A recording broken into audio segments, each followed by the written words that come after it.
Hello pattern makers, welcome to OJ Patterns, and today we'll be working on that into fullness using pleats and gathers. So this is our design. So remember what I said from our previous video.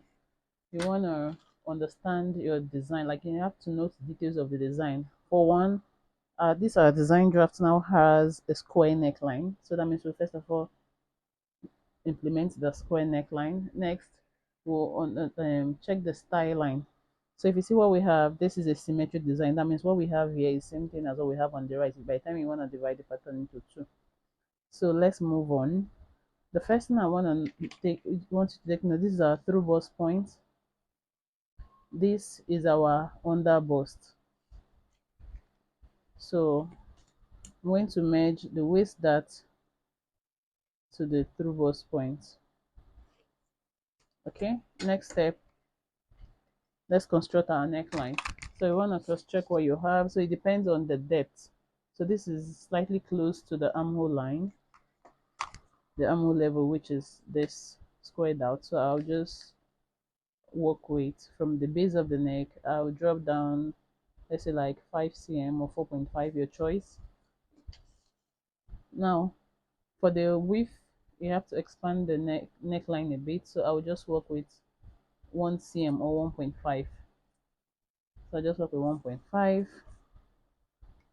and then I'll take in, let's say, looking at what we have, let's work with 3 cm or 2.5, so it depends. So based on what you want, how wide you want the neck and how low you want your neckline to be. So this is our neckline, first thing we've done. Okay, next step, to check what we have here, you can see the gathers effect is coming right from under the bust, and then there is a seam here. So this is what we have. So this is under the bust. The gathers effect is coming right from under the bust. So but for us to be able to close both shoulder darts, and this will connect from through bust points this way to under the bust level. Next, I'm gonna slash and then close both darts. So I'll slash on this. So we're transferring it now to here. Slash and close both dart legs. So now I've closed up the dart legs, and then I'll cut out the neckline.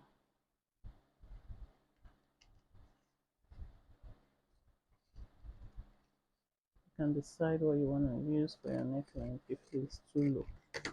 So cut out the neckline, and then we've transferred.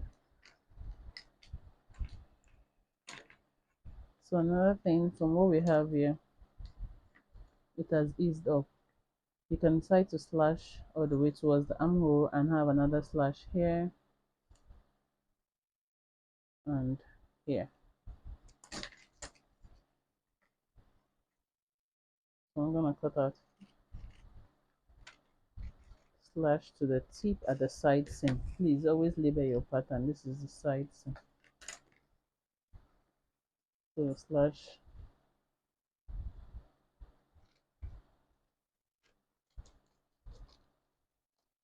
to the side seam, and then we'll spread on another paper. Okay, now we're placing it on another paper. Now don't forget your center front is still on fold. Now the top part of your center front, this is your center front, is still on fold, because the top part is, there's no seam along, there's no seam here to indicate that there's joining. So that means this top part is still on fold. So we're going to place this on a straight edge of the paper and tip.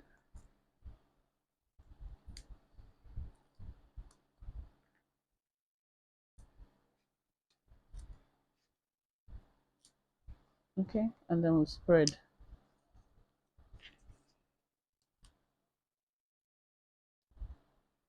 So whatever I'm using to spread, whatever I have here is what I'll use to spread the others, which is like 2 cm. So I'll come down here and tip down. Same thing down here. two seam.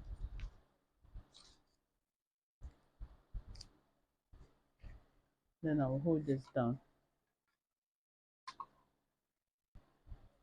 So you want to ensure whatever you're doing, your pattern is laying flat.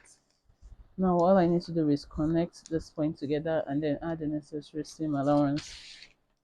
So I'll just connect what I have.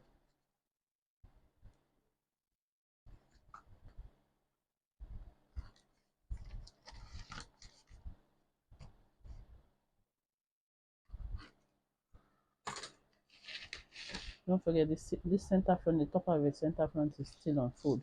So I'll add the seam allowance to the front, the bottom part, the side seam, armhole, neckline, round it, and then we'll continue from there. Alright, now we've added the necessary seam allowance. This is your CF, which is still on fold, and then here we have the seam allowance here. I'm just trying to mark it out so we can see the difference.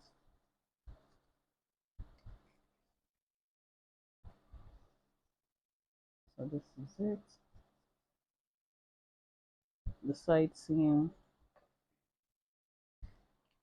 These are seam allowance for the side seam. The armhole, the neckline.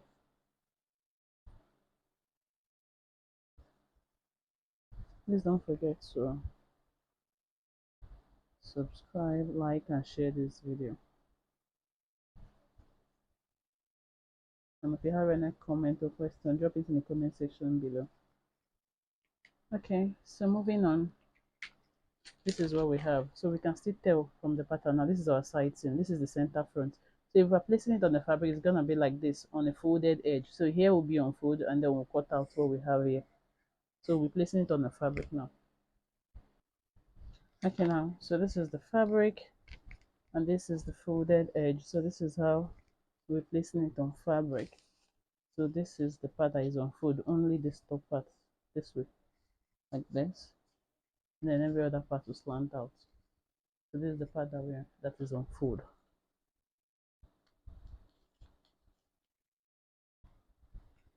And then we'll cut out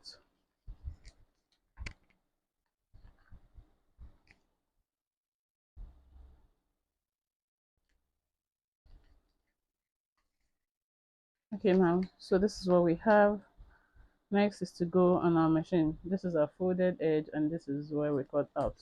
So sew gathers on both parts, and then I'm gonna notch where we'll sew the gathers and stop. So that's where the last spread is. That's where we'll sew our gathers and stop. So from here to here, and we'll be sewing them separately. So I'll take it out, open it up, and then I'll sew gathers to here, sew this to here before we attach them together. Okay, now I'm done running the loose stitch. So what I want to do is pull the gathers. So pull it. You can see it's already coming out. So pull and then you adjust. So I pull the side and pull the other way before we can join the seams together. Okay, so this is it after pulling. Now what I need to do is join both seams together. So I will join them straight down together. Okay, I'm done joining the seam and this is what we have. So you see, this is what we have. So I will be taking it to, we're placing it on baby J for us to see how it comes out.